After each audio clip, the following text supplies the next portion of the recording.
សួស្តីបងប្អូនទាំងអស់គ្នាថ្ងៃនេះនាងខ្ញុំចង់នាំអារម្មណ៍បងប្អូនទាំងអស់គ្នាមកទស្សនាជាមួយនឹងប្រាសាទដែលស្រស់ស្អាតខ្លាំងមែនទែននៅក្នុងប្រទេសកម្ពុជា គឺប្រាសាទបាគងប្រាសាទបាគងគឺមានអាយុកាលយូរខ្លាំងមែនទែនគឺមានប្រវត្តិចាអាយុកាលនឹងមុនប្រាសាទអង្គរវត្តរបស់យើងទៀត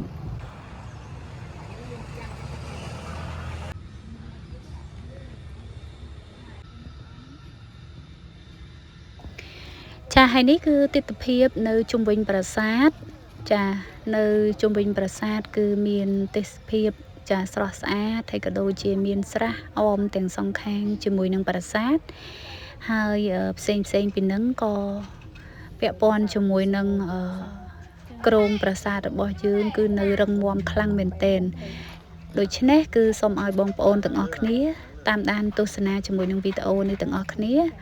ដើម្បីមើលឃើញពីភាពរឹងមាំរបស់ប្រាសាទបាគងរបស់យើងទាំងអស់ដូច្នេះសូមបងប្អូនទស្សនាទាំងអស់គ្នាណា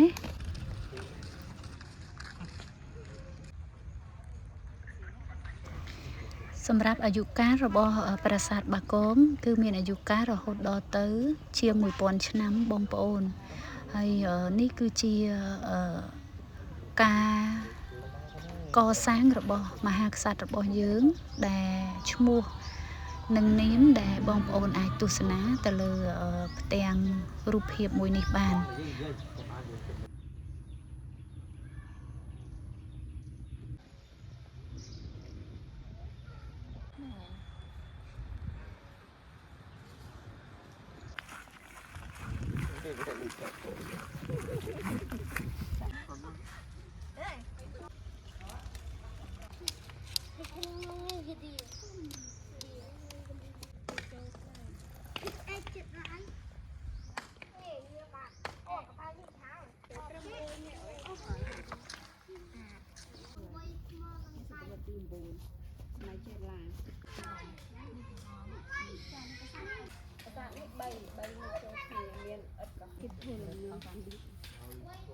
សម័យមុនសតវត្សទី9ហើយយើងឃើញនៅតែ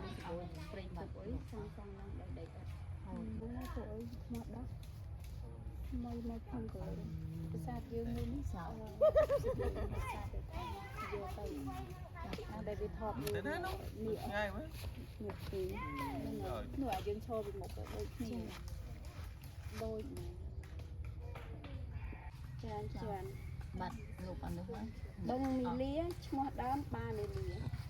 តែក្រោយឡើងយើងតវ៉ាគ្នាប៉ាប៉ាអត់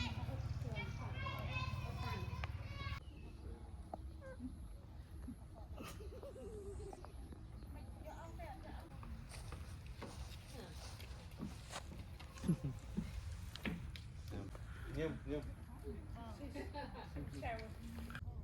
អូវីទៅរក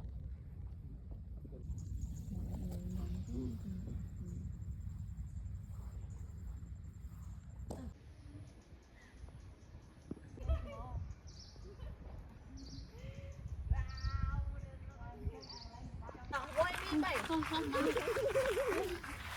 cái khăn máu đây đó thôi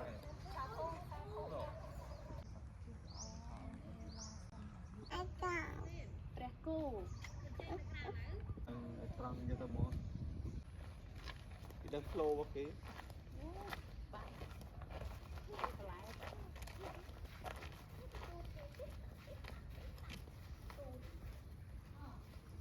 ê bốc ơi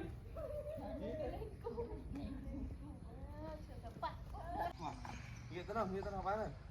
bán nghĩa tới nào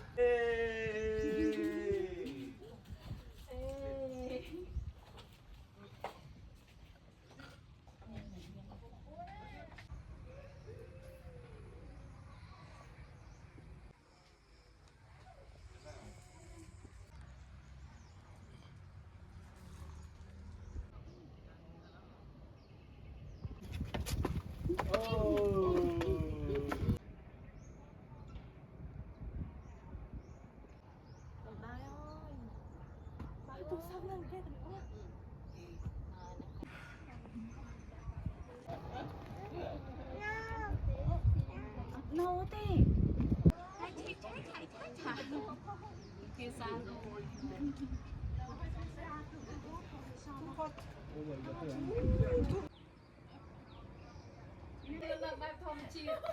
Kita angkat dia sama pohon.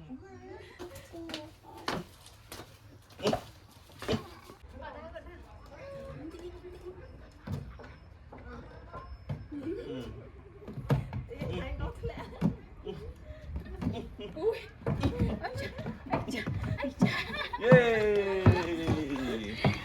Bánh style. Style. Này mà.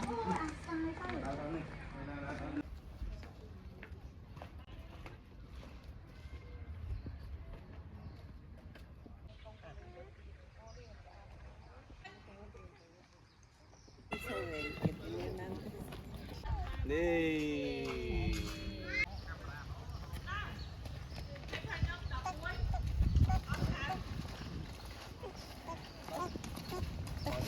Chaយ៉ាងណាដែរបងប្អូននៅពេលដែលបានទស្សនាជាមួយនឹងប្រាង្គប្រាសាទរបស់យើងក៏ដូចជាក្បូរក្បាច់រចនារបស់ប្រាសាទបាគងរបស់យើងតើល្អឥតខ្ចោះ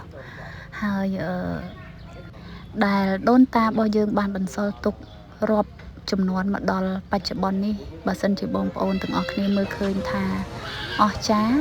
ហើយក៏ពេញចិត្តក៏សូមបងប្អូនទាំងអស់គ្នាជួយ Subscribe វីដេអូម្នាក់មួយផងណា